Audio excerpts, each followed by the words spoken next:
আগামী মাসের শুরুতে বিধানসভার অধিবেশন এবং সেই অধিবেশন পেশ হবে অন্তর্বর্তী বাজেট।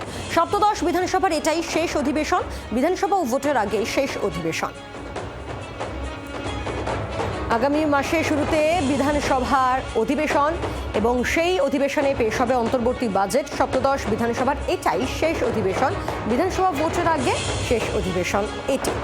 অন্তর্বর্তী বাজেট পেশ হবে সেই অধিবেশনে। ২৬ বিধানসভা ভোটের আগে শেষ অধিবেশন।